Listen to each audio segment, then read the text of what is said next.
What's going on, guys? It's Jimmy here. Welcome to our daily show where we discuss everything going on here in our country that you need to know about here on a daily basis. We got several major things going on here right now, and we'll start with this. House Speaker Nancy Pelosi, at least for the time being, as the Republicans have now officially got control of the House when the new Congress comes in place in January.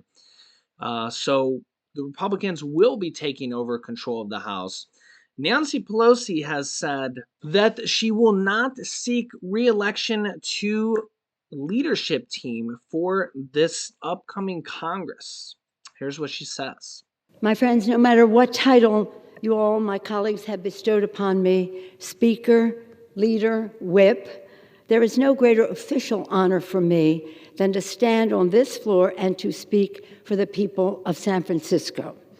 This I will continue to do as a member of the House, speaking for the people of San Francisco, serving the great state of California, and defending our Constitution. And with great confidence in our caucus, I will not seek reelection to Democratic leadership in the next Congress. So she will stay in Congress, but will not seek a leadership role for the Democrats. She could have been maybe minority leader for the Democrats, not majority leader because the Republicans won it. But she is selected to not even seek leadership and will give it to somebody new for the Democratic side. So potential candidates, Steny Hoyer says he is the leader of the House right below Nancy Pelosi, that he won't seek House leadership either.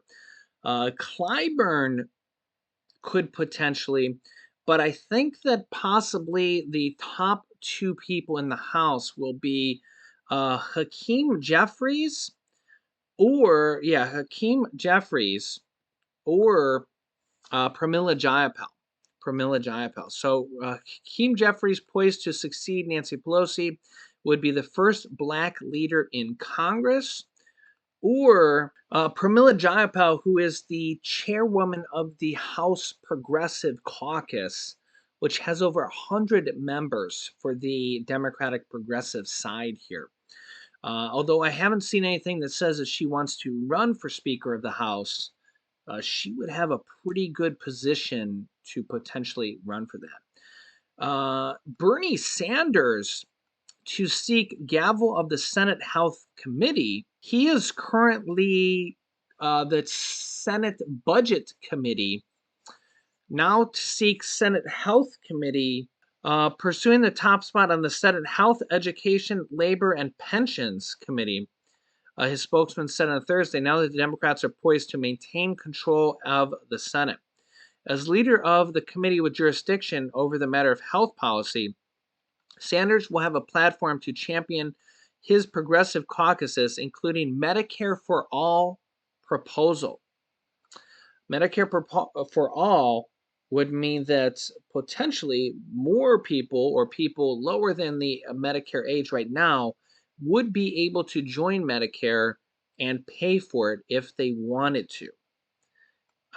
Sanders says, as chairman of the committee, he will focus on universal health care, lowering the cost of prescription drugs, increasing access to higher education, and protecting workers' rights on the job. Meanwhile, we're already starting to see a little bit of political games on both sides. The Republicans are already turning focus to investigating Hunter Biden's business dealings after winning the House, even though Hunter Biden's, not a member of Congress or anything like that. They're already turning focus to investigating him. And the House Democrats are potentially eyeing legislation to bar Trump from office under the 14th Amendment, as Trump has already announced his next potential presidential run. Both sides already up to trying to prevent or trying to start all sorts of investigations here.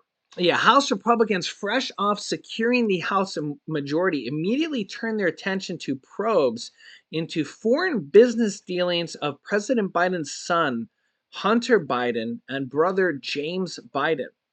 The ultimate goal of the probe is to question whether the president is, quote, compromised by foreign governments as the GOP shifts its focus from a disappointing midterm to oversight and the 2024 presidential race 2 years from now.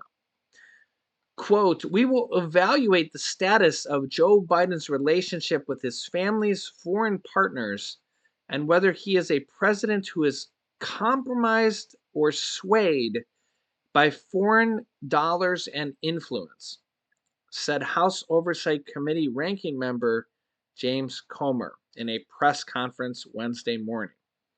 I want to be clear, this is an investigation of Joe Biden, and that's where the committee will focus in this next Congress.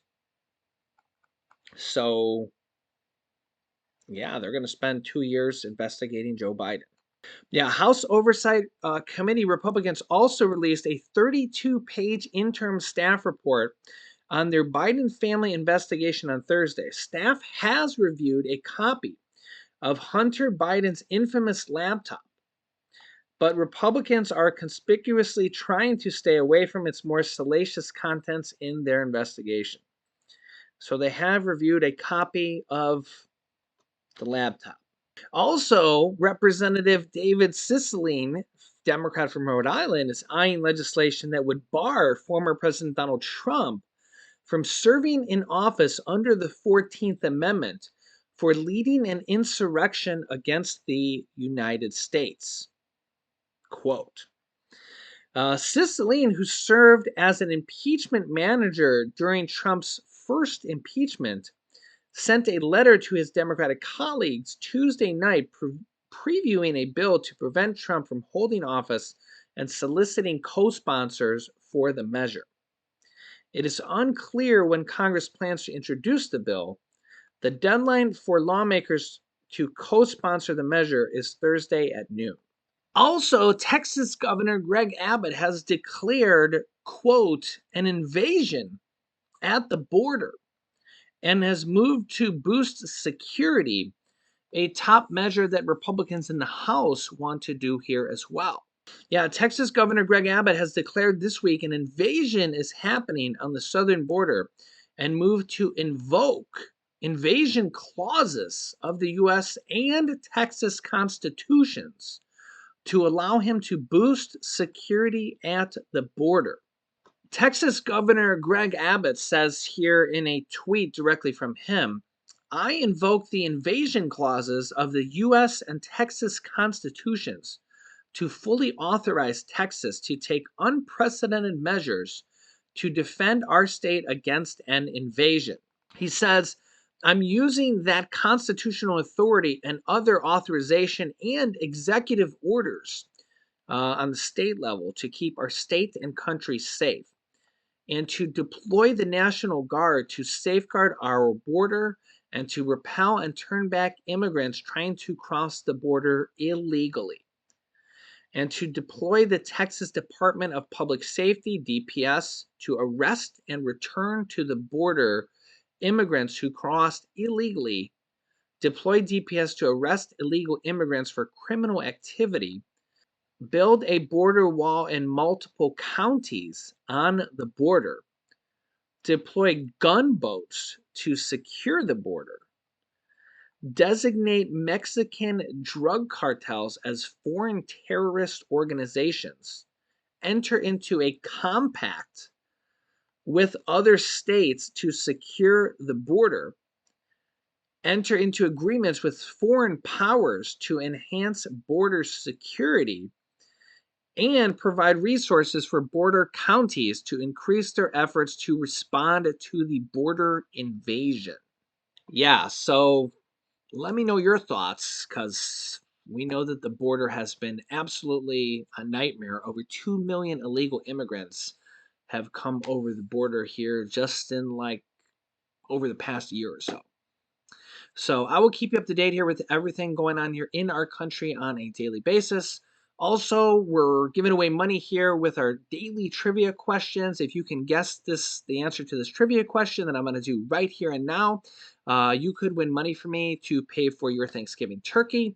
$50 if you can guess correctly, and I pick you as a winner, which we're picking winners at random here. So here is today's trivia question.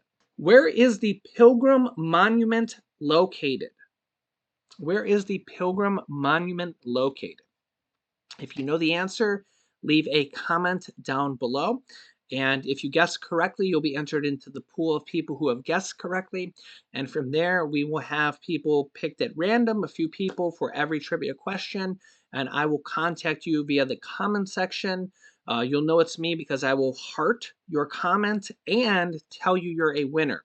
If you don't get a heart and I tell you you're a winner, you're not a winner. So make sure that it's not a scammer. I don't have any phone numbers for you to call. I don't have any text for you to call. I don't have a WhatsApp.